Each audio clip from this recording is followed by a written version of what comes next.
Eh bien bonjour à tous, aujourd'hui je vous propose un petit exercice très rapide et très facile pour faire un zoom perpétuel grâce à une expression. On va lancer notre...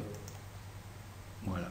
Alors, un motif simple, hein, juste un petit carré, une forme comme ça en bordure, et notre expression qui joue avec l'échelle et qui donne l'impression comme ça d'un mouvement perpétuel dans la profondeur.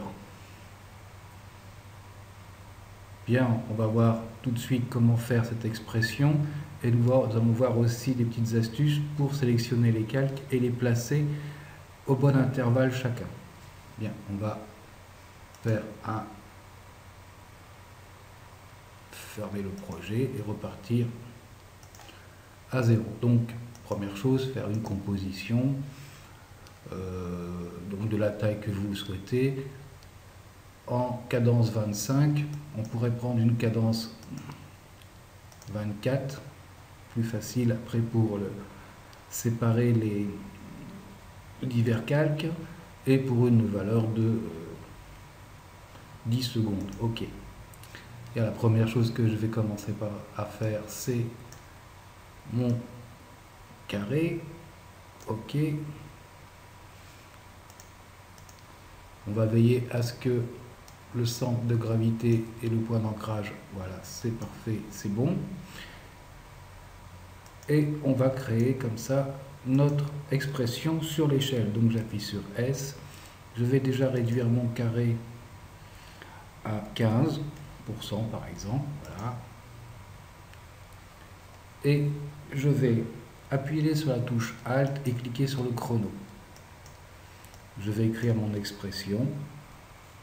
S égale math avec un M majuscule,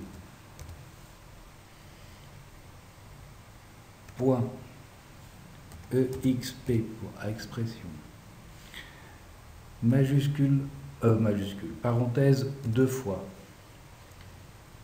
time, le tréma du moins,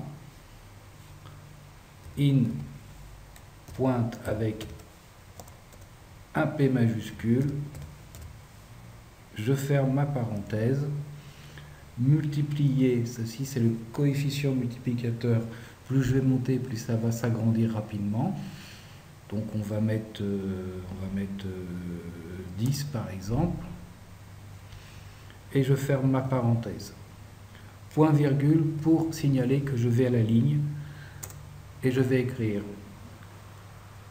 crochet S, virgule S, les deux points de l'échelle, hein, ici.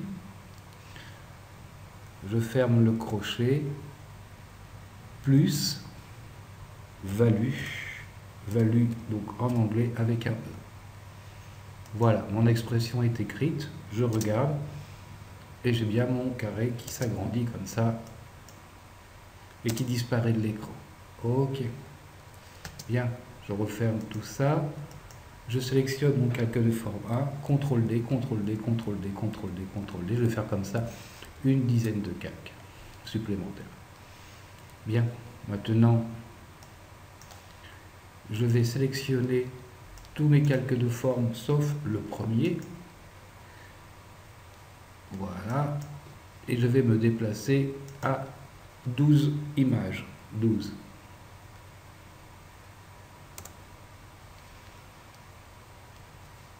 Je prends l'ensemble de mes calques et je me déplace sur le curseur à 12 images. Voilà.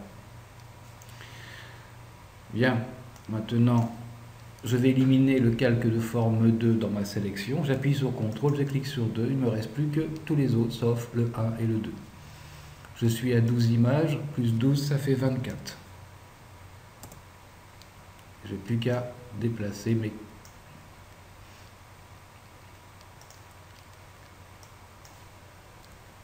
mes calques sur le curseur.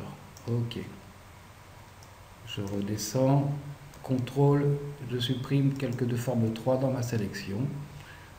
Je suis à 1, je vais rajouter 12 ici.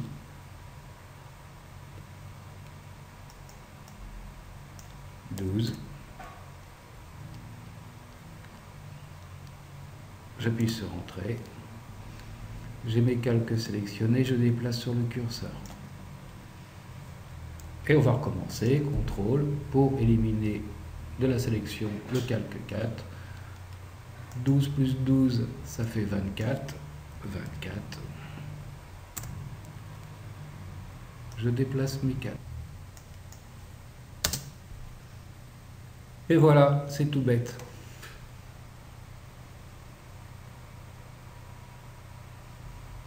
Et bien là, on peut mettre toutes les formes que l'on veut. On peut faire des formes beaucoup plus complexes, composer du texte.